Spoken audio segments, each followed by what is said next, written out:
Hello and welcome back to another video of iMed Foundation. पिछली बार की तरह इस बार हमने द नहीं बोला। आज हम कोऑर्डिनेशन कंपाउंड का थर्ड टॉपिक स्टार्ट करने जा रहे हैं। हम पहले सोचे थे सबको एक ही पार्ट में निपटा देंगे, बट उतने में आप लोग बोर हो जाते हैं। तो स्टार्ट करते हैं। आज हम पढ़ेंगे नॉमेनक्लेचर के बारे में और कोशिश करेंगे अगर वीडियो लंबी ना हुई तो वीबीटी और एमओटी के बारे में। तो नॉमेनक्लेचर की बात करते हैं तो पहले हमें यह ध्यान देना होगा कि कंपाउंड कौन सा है। अगर पहला बात न्यूट्रल कंपाउंड है, न्यूट्रल कंपाउंड मतलब अगर उसमें कोई चार्ज नहीं होगा, then cation first and then anion. Overall complex की बात हो रही है, सिर्फ कॉम्प्लेक्स पे चार्ज नहीं होना चाहिए, मतलब इस पे कोई चार्ज नहीं। इसके बाहर अगर कोई कंपाउंड है तो उसको कैसे डिसाइड करेंगे ये भी हम बताएंगे। अब दूसरा आता है कंपाउंड कैटायनिक हो और एनायनिक हो। कैटायनिक मतलब पॉजिटिव चार्ज हो कॉम्प्लेक्स पे, एनायनिक मतलब माइनस चार्ज हो। अब जैसे ये कंपाउंड है K4FeCl6, कब से इसकी बात हो रही है? तो अगर पोटेशियम को हटाते हैं, पोटेशियम पे चार्ज क्या होता है बच्चों? Plus charge. पोटेशियम को हटा देंगे तो ये कंपाउंड कुछ ऐसा बन जाएगा। FeCl6 पे कौन सा चार्ज? माइनस चार्ज, और 4K प्लस 4 माइनस चार्ज। तो इस पे माइनस चार्ज है, मतलब ये कौन सा कॉम्प्लेक्स हो जाएगा? एनायनिक कॉम्प्लेक्स हो जाएगा। बट वही ऑन दी अदर हैंड अगर हमारा कंपाउंड हो FeH2O6Cl3, तो यहां से अगर क्लोरीन को हटाते हैं, क्लोरीन हमें पता है क्लोरीन पे कौन सा चार्ज होता है? Minus charge.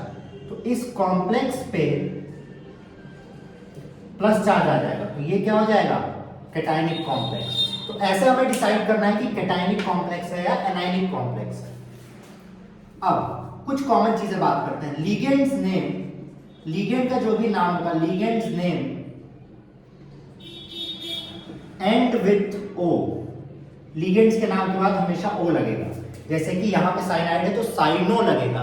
कुछ स्पेशल लोग होते हैं जिनके नाम नहीं लिखने होते हैं, जैसे कि वाटर के लिए हमेशा हम क्या यूज करेंगे? एक्वा। NH3 के लिए, अमीन के लिए हमेशा क्या यूज करेंगे? अमीन। बाकी सब में लास्ट में O लगता है। इसके साथ साथ अगर मोर देन वन लिगेंड हो, क्या हो बच्चों? मोर देन वन लिगेंड हो, देन इन अल्फाबेटिकल ऑर्डर, मतलब अल्फाबेट के हिसाब से अगर आपने ABCD पढ़ा होगा तो। तीसरी बात, लिगेंड्स में ही हम लोग बात कर रहे हैं, लिगेंड्स के बाहर नहीं जा रहा है, क्योंकि इसको कलरफुल करने की कोशिश करते हैं। अगर आपको दिख जाए तो बहुत अच्छी बात है, थोड़ा सुंदर लगेगा।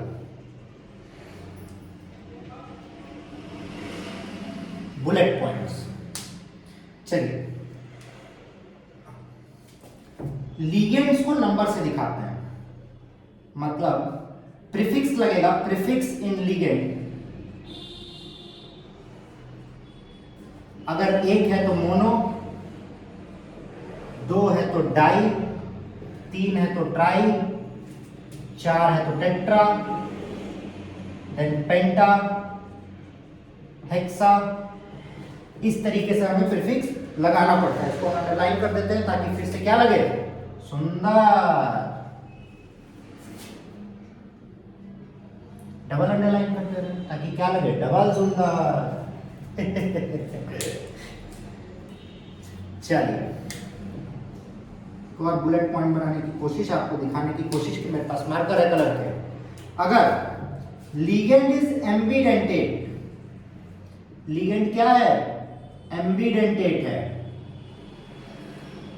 देन प्रीफिक्स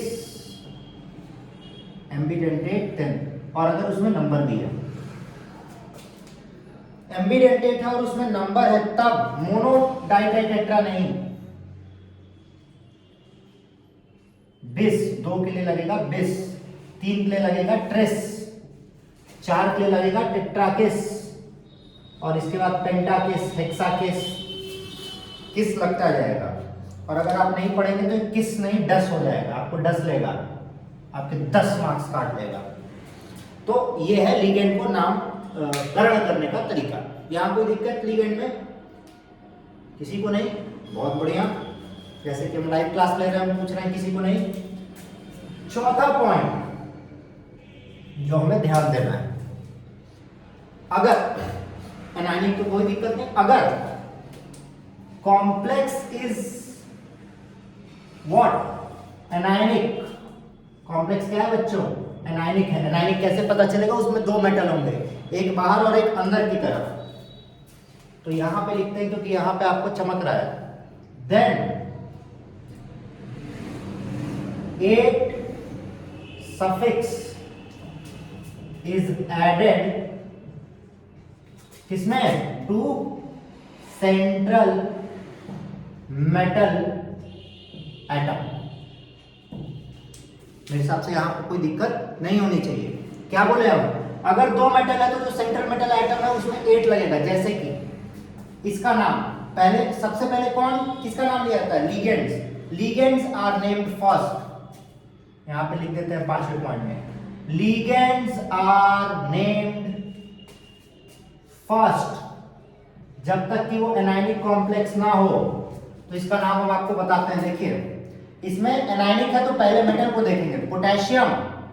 फिर उसके बाद साइनाइड है। साइनाइड में कोई नंबर नहीं है, एम्बिडेंटेड होने के बाद भी इसमें कोई नंबर नहीं है, तो हम क्या यूज करेंगे? हेक्सा। हेक्सासाइनो। आयरन को ग्रीक वर्ड से लिखेंगे। फेरम इसका नाम है, और क्योंकि 2 मेटल है, एनायनिक कॉम्प्लेक्स है, तो फेरेट लग जाएगा। यहां तक कोई दिक्कत नहीं होनी चाहिए। इसको अभी सॉल्व करवाया जाएगा क्वेश्चन आपको किसी लाइव क्लास में। तो ये था तरीका जहां पे हम कोऑर्डिनेशन कंपाउंड की नेमिंग करते हैं। लिगेंड्स के बारे में अभी आपको शॉर्ट्स अपलोड हो चुका है, आप वो शॉर्ट्स जाके देख भी सकते हैं वापस से। तो ये तरीका था जिससे हम लिगेंड्स की नेमिंग करेंगे।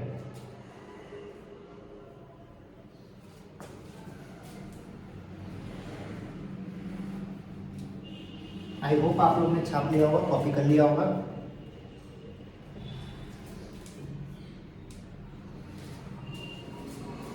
तो अगला था इसका स्ट्रक्चर बताने का। बहुत ही ज्यादा टेंशन पड़ रहा था लोगों को कि इसके स्ट्रक्चर की बात कैसे की जाएगी, क्या स्ट्रक्चर होता है, क्यों स्ट्रक्चर होता है।